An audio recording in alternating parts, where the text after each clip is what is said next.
Pace bene saudara-saudari terkasih di dalam Kristus. Biasanya di masa Prapaskah, gereja menawarkan kita suatu bacaan yang menarik, yaitu percakapan antara Yesus dengan perempuan Samaria yang terjadi di daerah Samaria. Ketika Yesus melintasi daerah itu, merasa lelah, dan dia meminta kepada wanita tersebut, "Berilah aku minum." Bacaan yang menarik yang bisa kita temukan dalam Injil Yohanes bab 4 ayat 1 sampai 45. Mungkin bacaan yang sangat panjang untuk diperdengarkan dalam suatu perayaan liturgi, perayaan Ekaristi. Tapi ada beberapa hal yang menarik yang bisa kita garis bawahi dari cerita ini. Kalau kita melihat ke bab sebelumnya, bab 3, kita akan melihat percakapan antara Yesus dengan Nikodemus. Sangat menarik membandingkan antara Nikodemus dengan wanita Samaria. Nikodemus adalah orang Yahudi, orang Farisi, pemimpin agama Yahudi, laki-laki, dan pertemuannya dengan Yesus terjadi pada malam hari. Boleh dikatakan Nikodemus adalah seorang yang religius, pemimpin agama. Berbanding terbalik dengan bab 4, pertemuan antara Yesus dengan perempuan Samaria. Kita tahu orang Samaria adalah orang yang ditolak, orang yang dianggap tidak murni oleh orang Yahudi. Lalu pertemuannya dengan perempuan terjadi di siang hari, dan wanita Samaria ini adalah orang yang mungkin dalam sudut pandang masyarakat, dalam tanda petik adalah kurang bermoral, immoral. Yohanes menggunakan struktur yang sama dalam menceritakan kisah pertemuan Yesus dengan kedua orang ini. Satu orang Yahudi, satu orang Samaria. Kita tahu bahwa salah satu perumpamaan terkenal yang digunakan oleh Yesus dalam Injil Lukas bab 10 ayat 25 dan 37 adalah perumpamaan tentang orang Samaria yang murah hati. Di situ kita mengetahui ada konflik antara orang Yahudi dengan orang Samaria. Bahkan Yohanes sendiri menggarisbawahi bahwa dalam Injil Yohanes bab 4 ini adalah orang Yahudi tidak bergaul dengan orang Samaria karena dianggap tidak murni akibat sejarah yang panjang, sejarah yang najis. Lalu pertemuan ini terjadi di sumur. Kita tahu pertemuan di sumur bukanlah hal yang baru dalam kitab suci.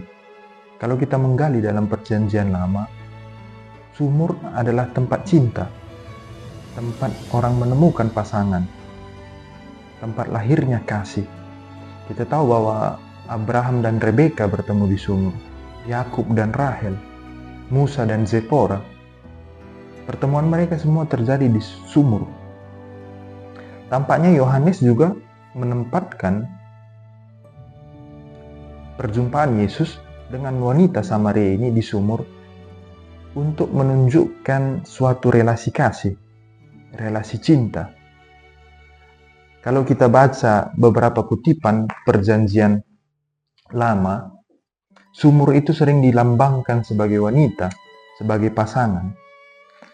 Contoh, dalam kitab Amsal bab 15, kita akan menemukan bahwa pasangan mengatakan, "Minumlah air dari kulahmu sendiri, minumlah air dari sumurmu yang membual." Dalam kitab Kidung Agung juga kita akan mendengar bahwa sumur adalah simbol cinta. "Oh mata air dari kebun, sumber air hidup yang mengalir dari gunung Libanon." Sumur atau mata air menjadi simbol dari pasangan, dari cinta.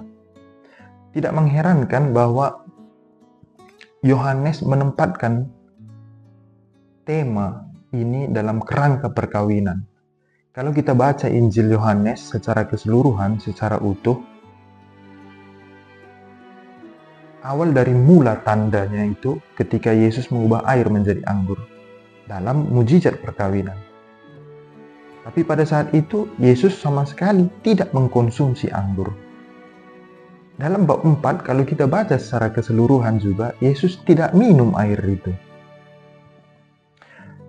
Mungkin bagi kalian yang sudah menikah atau dalam proses menuju perkawinan, salah satu syarat perkawinan gereja Katolik adalah ratum et consumatum, sah dan diakhiri dengan konsumsi hubungan badan.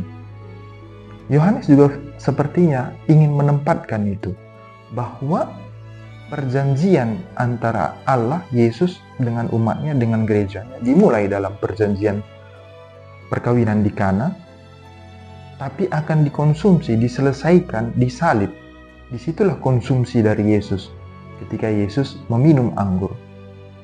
Karena apa? Karena dalam bab 2 perkawinan di Kana, Yesus tidak mengkonsumsi anggur. Dan pada bab 4 ini juga ketika Yesus meminta, berilah aku minum, Yesus sampai akhir dari perikop ini tidak meminum air itu. Bahkan tawaran para murid, ketika para murid sebenarnya pergi untuk membeli makan, Yesus juga tidak memakan. Apa yang mau digarisbawahi sebenarnya dari sifat Yesus di sini adalah bahwa kehausan dan kelaparan Yesus sebenarnya adalah melakukan kehendak Bapa. Inilah yang mau ditampilkan oleh Yohanes. Dalam perjalanan dialog antara Yesus dengan perempuan Samaria, terutama dalam ayat 7-15, Yesus meminta kepada perempuan itu, berilah aku minum. Wanita itu sadar sebenarnya identitas dia sebagai seorang Samaria. Karena itu wanita itu menjawab dengan sarkas. Kalau kita baca bab 7-15 itu, terlihat sekali jawaban dari wanita itu sangat sarkas. Dalam tanda petik, mungkin sangat sinis terhadap Yesus. Bagaimana mungkin orang Yahudi yang disebut rabi datang ke sumur meminta air, lalu tiba-tiba mengatakan dirinya adalah air kehidupan? Wanita itu jawabannya sangat sarkas. Tuhan, engkau tidak punya timba dan sumur ini amat dalam. Dari manakah engkau dapat memperoleh air hidup itu?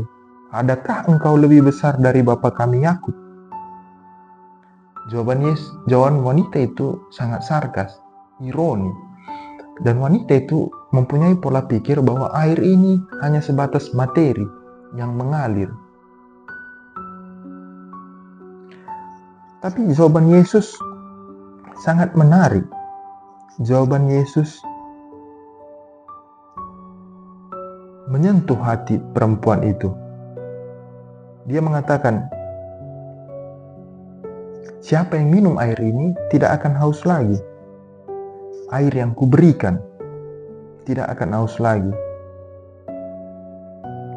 Yesus juga menyentuh secara langsung identitas perempuan itu.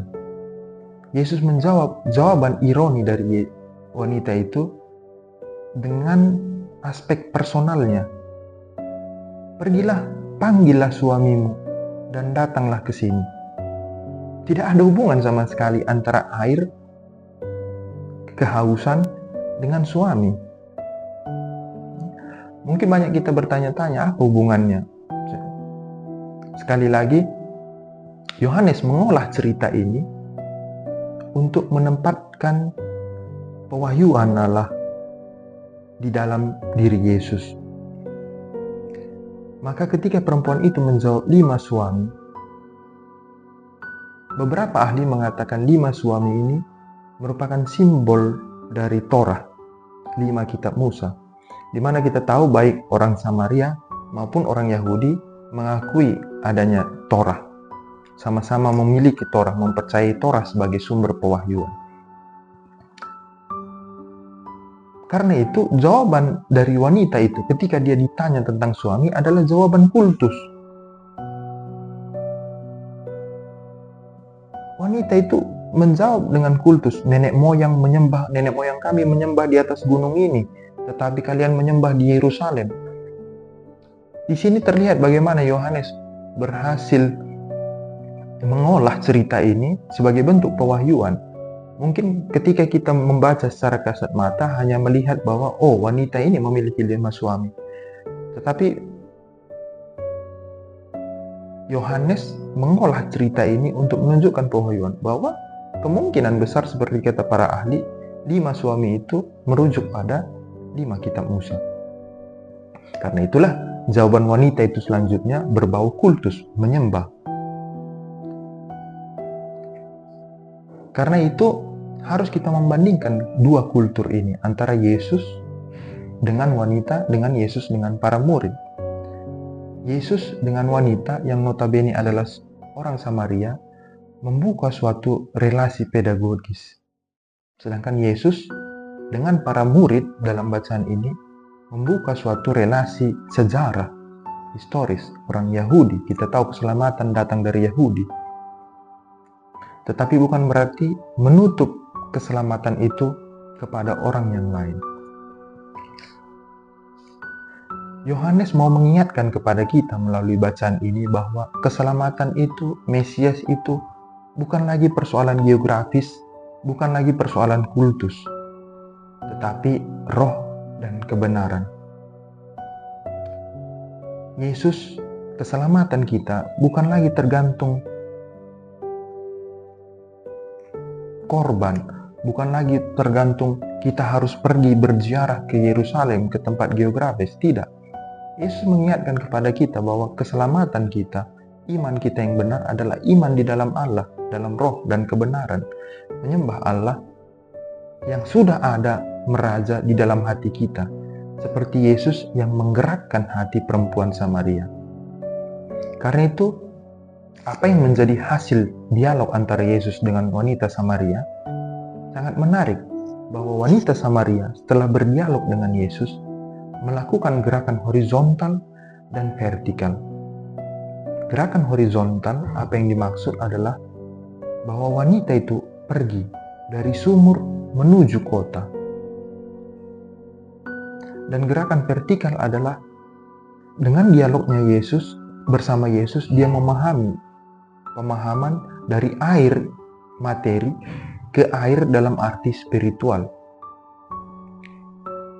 Kita banyak belajar dari wanita Samaria ini, bagaimana ketika dia berdialog dengan Yesus, dia benar-benar membuka hatinya. Dia mengikuti cara kerja Tuhan. Yesus sendiri pun ketika dia mengatakan air kehidupan, walaupun dia tidak menjelaskan secara rinci apa itu air kehidupan, tetapi wanita itu merasakan dialog dengan Yesus itu membebaskan wanita itu. Wanita itu dibebaskan dari kelelahan kultus di Samaria, dari penghakiman orang-orang di sekitarnya. Kita tahu bahwa dia pergi ke sumur pada tengah hari. Tidak ada orang pergi ke sumur tengah hari pada zaman Yesus. Orang pergi ke sumur di tengah hari sebenarnya untuk menyembunyikan dirinya supaya tidak diketahui. Tetapi apa? Perjumpaannya dengan Yesus membebaskan dia, membuat dia menjadi berani pergi ke kota untuk mewartakan. Perjumpaannya dengan Yesus, dialognya dengan Yesus membuat dia menjadi yakin untuk menjadi saksi bagi orang-orang di sekitarnya. Karena itu dia pergi ke kota mengabarkan kepada yang lain. Ini juga menjadi panggilan kita sebagai orang Kristen, bahwa kita semua dipanggil untuk berdialog, untuk bertemu dengan Yesus, untuk datang kepadanya, meminta air kehidupan. Yesus adalah pemberi air kehidupan dan juga air kehidupan itu sendiri. Kita sebagai orang Kristen diajak untuk berdialog, untuk berjumpa, untuk berbicara dengan Yesus. Tapi tidak sebatas itu. Yesus mau hasil dari perjumpaan kita, hasil dari dialog kita dengan Yesus, menumbuhkan semangat kita untuk menjadi pewarta, mengubah pola pikir kita, tidak menghalangi kita lagi dari ketakutan-ketakutan sosial, ketakutan-ketakutan masyarakat atas penghakiman. Kita semua dipanggil oleh Allah untuk menjadi saksinya. Maka dalam masa Prapaskah, bacaan ini diperdengarkan sebagai oase bagi kita bahwa Yesuslah yang membebaskan kita agar kita mampu menjadi saksi. Yang pertama dan utama dari kita adalah keterbukaan hati kita, sama seperti wanita Samaria. Rela memberikan diri, rela berdialog, sehingga Yesus benar-benar memberikan suatu pencerahan, membuka hati kita. Ingat, relasi kita dengan Allah adalah, dalam bacaan Injil ini adalah relasi pedagogis. Allah, Yesus dengan caranya mau mengajarkan kita bahwa dialah yang membebaskan kita. Dialah yang mendorong kita untuk sanggup menjadi saksi, bukan karena kekuatan kita sendiri. Dan siapapun tidak akan mampu menghalangi kebenaran dan kebaikan Tuhan di dalam hati kita. Ketika Allah memanggil, maka tidak ada satupun yang bisa menghalangi, bahkan hujatan-hujatan sosial yang ada pada masa itu dan pada masa sekarang ini. Maka saudara-saudaraku, beranilah kita berdialog, berjumpa dengan Yesus, dan membuka hati kita sehingga kita dapat menjadi saksinya. Pace bene, amin.